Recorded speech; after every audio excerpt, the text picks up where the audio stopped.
कर गया ऐसे बहुत सारे लोग हैं। दूसरी तरफ ऐसे भी बहुत सारे लोग हैं जो अपने छोटे से छोटे इल्यूजन्स को भी रियलिटी नहीं बना पा रहे।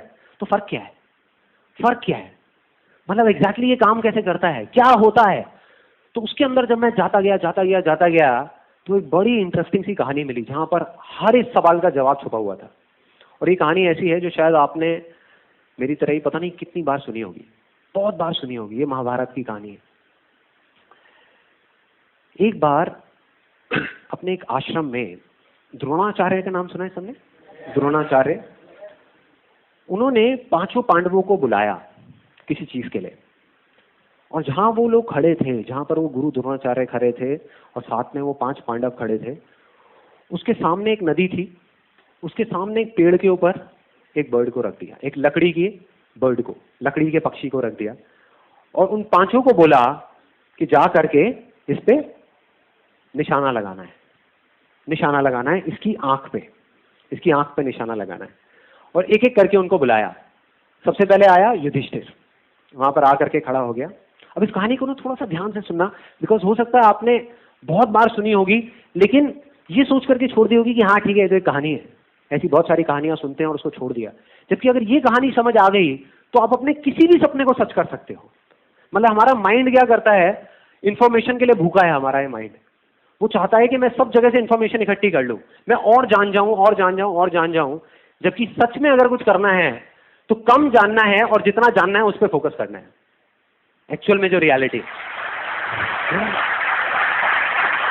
हम सिर्फ जानने के लिए भाग रहे हैं कि और 4-5 वीडियोस देख लूं और कुछ देख लूं और 10-15 बुक्स पढ़ लूं और गूगल पे कुछ सर्चिंग कर लूं और कुछ जान जाऊं। जितना जानते जाओगे उतना ही कंफ्यूज होते चले जाओगे। तो इस कहानी को ध्यान से समझना।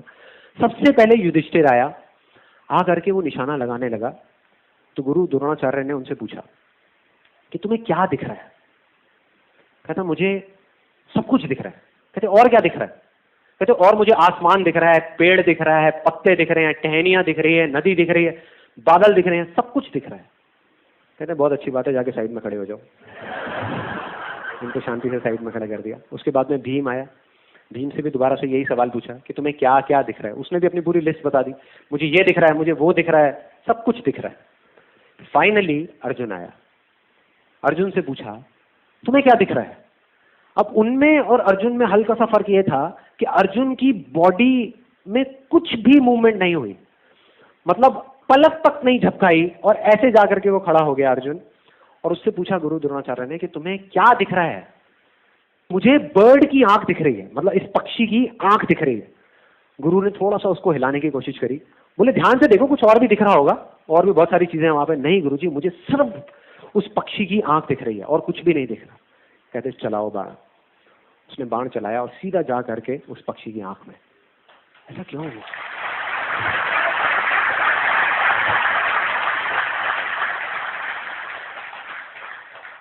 बस इतना सा फर्क है जो आदमी कामयाब हो जाता है और जो नहीं हो पाता उसमें। इतना सा फर्क है जो आदमी अपनी इल्यूजन को रियलिटी बना पाता है और नहीं बना पाता उसमें।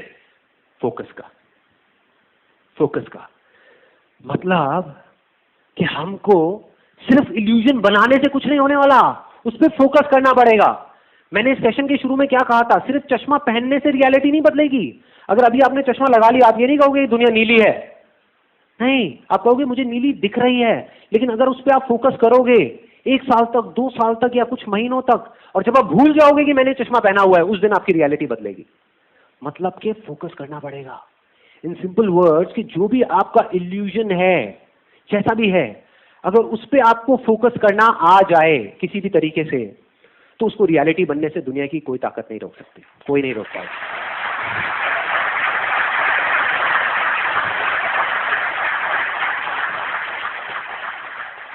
और कोई नहीं में आप खुद भी शामिल हो। दोबारा बोलूंगा, कोई नहीं में आप खुद भी शामिल हो। अगर खुद भी चाहोगे तो अपने आप को नहीं रोक पाओगे। इतनी पावर है इस फॉर्मूले में जिसकी मैं अभी आपसे बात कर रहा हूं, इस तरीके में कि अगर आपको किसी तरीके से एक इल्यूजन को चुनना आ गया, उस पर फोकस करना आ गया, हो गया।